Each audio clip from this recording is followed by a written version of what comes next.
Voilà, merci beaucoup. Nous allons maintenant terminer avec Rodrigue Ramazani. Loi électorale entre innovation et enjeux politiques. Bienvenue, monsieur Rodrigue. Merci beaucoup, Jean-David, pour l'invitation. Heureux de me retrouver encore face à toi et aux nombreux Congolais qui nous suivent à cet instant. Votre président d'Envol, on l'a vu, il est en train de lire, de présenter la loi des G13. Cette fois-ci, c'est la bonne. Bon, premièrement, permettez-moi, Jean-David, de redorer la mémoire, l'image de celui qui s'est battu, qui a donné de son temps, qui a voulu cette loi, l'honorable Henri Thomas Lokondo, paix à son âme. Oui, la loi est là, la présentation a été faite, les innovations aussi sont là.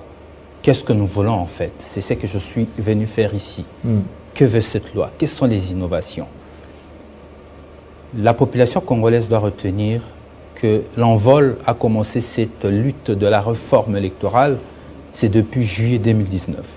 Ensuite, en juillet 2020, nous avions associé le groupe de G13. Ensemble, dans une synergie, nous nous sommes accompagnés, nous sommes avancés ensemble pour dégager un consensus qui a été trouvé avec plusieurs forces politiques, sauf le FCC à l'époque.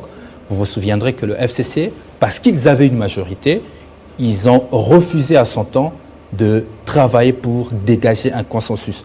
Aujourd'hui, je suis l'homme le plus heureux que face à la réalité de la vie, face aux réalités de la République, le FCC constate que finalement, le consensus que l'Envol et le G13 leur demandaient à son temps, le dépassement de soi que l'Envol demandait au FCC à l'époque pour dégager un consensus sur des questions électorales qui, pour nous, ne devraient pas être de questions essentiellement politiques, mais des questions qui doivent conduire l'avenir de toute une nation, que le FCC aujourd'hui se décide de trouver ce consensus. Je crois que je suis parmi les hommes les plus heureux et mon parti aussi en même temps. Oui. Mais des innovations. Des innovations déjà contestées parce que l'un des intervenants ici, le tout premier, il a beaucoup plus attaqué certaines innovations, trouvant que c'est un peu retardé les choses. Goïka Sandi par exemple. Non, Bon, allez-y avec les innovations que vous aviez soulevées. Parce qu'il y en a 18 innovations. 18, mais je crois que, vu le timing de l'émission, on n'aura pas le temps d'en parler plus. Il nous faut une émission un peu plus détaillée pour que je puisse expliquer tout ce qu'il y a dedans. La première des innovations, ce que les Congolais doivent retenir est que, la première des choses, les Congolais doivent savoir que qu'est-ce que nous poursuivons derrière cette réforme. Nous poursuivons la sécurisation des résultats, la traçabilité des résultats et la crédibilité du processus électoral. Trois choses principales. Raison pour laquelle nous voulons d'abord supprimer cette histoire qu'on appelle les centres de complication. De complications. En réalité, qui devaient être des centres de compilation, qui sont devenus aujourd'hui des centres de complication. Pourquoi des centres de complication? Parce que ces centres de compilation ont fait de la CENI un organe qui crée des résultats, non pas un organe qui constate le résultat. Raison pour laquelle nous disons qu'il faut écarter ces centres de complication et favoriser la publication des résultats bureau par bureau. Quand je dis publication de résultats bureau par bureau, ici je ne veux pas dire affichage, c'est ce qui s'est fait. L'affichage, c'est autre chose, mais la publication devient orga omnes et ça s'impose même aux centrales électorales elles-mêmes. Lorsqu'un bureau publie les résultats, je parle de la publication qui doit se faire tant au niveau du bureau, mais aussi sur le site internet de la CENI, ces résultats publiés est orga omnes imposable à tous. Cela donne l'avantage de la traçabilité et de la crédibilité des résultats. Deuxième chose, la suppression du seuil.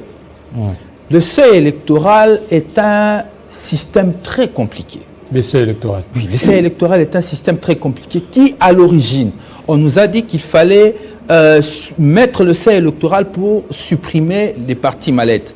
Mais par magie des circonstances, on a constaté qu'il y a eu plus de partis mallettes, les BBBC, les CCCD, les COCOCOTE, le OOB, qui se sont créés lors des élections de 2018. Ça veut dire que ce système n'a pas permis à supprimer réellement le parti qui n'était pas représentatif. Nous proposons ceci à la place du seuil, parce qu'il faut continuer à être dans ce système de filtrage pour permettre à ce que les partis assez représentatifs puissent présenter les candidats et compétir. Il faut par contre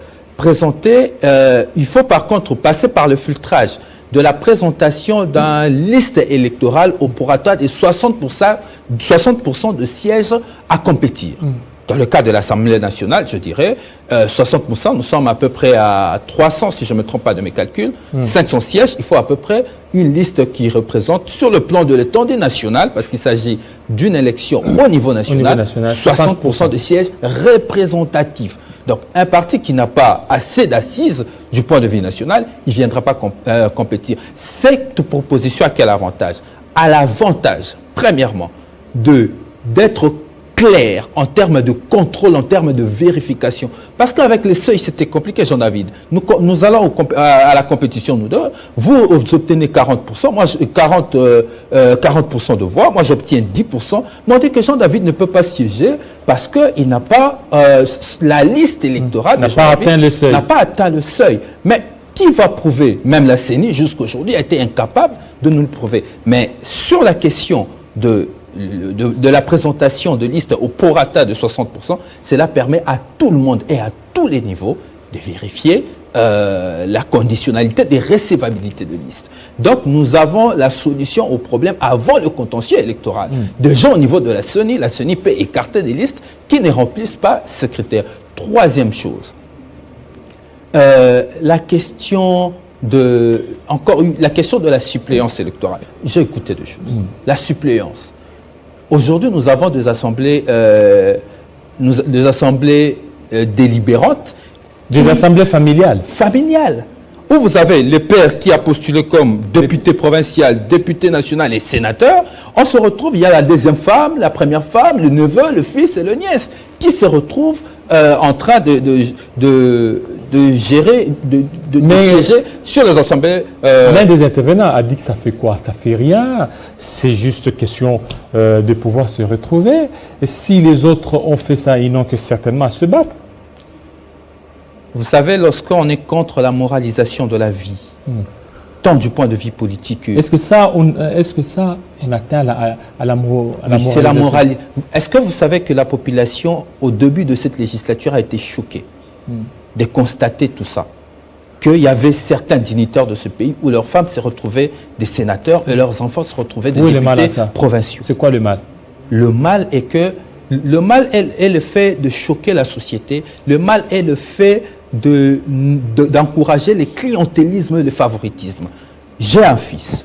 S'il veut compétir dans la circonscription de Funa, parce que moi j'ai peut-être des ambitions d'y aller, il n'a qu'à se présenter comme candidat. On ne l'interdit pas de se présenter comme candidat, mais on se dit qu'il est immoral d'encourager les favoritismes et le clientélisme. Nous sommes quelle société? Quelle est la société que nous voulons construire si nous voulons encourager ces genres d'immoralité?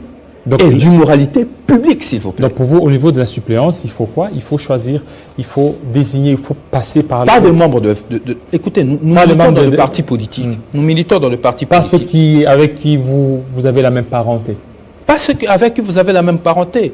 Pas celui avec qui vous avez la même parenté. Si le fils d'un député X ou d'un sénateur Y estime qu'il veut faire la politique, il n'a qu'à s'engager lui-même et d'aller en compétition comme tout le monde, au lieu de faciliter du favoritisme et du clientélisme. Ça, c'est inacceptable. Ce sont des choses que le Congo doit bannir. Ce sont des choses qui ont tué ces pays. J'ai encore écouté des choses. On encourage le leadership ethnico-tribal. Écoutez, c'est indécent à un moment, lorsqu'on écoute des personnalités publiques tenir de tels propos dans des médias aussi grands qui est suivi pratiquement à travers la République. L'élection de gouverneur au second degré. Non, la proposition de loi ne porte pas les élections gouverneurs au second degré, évidemment, au second degré, mais avec un système de parrainage.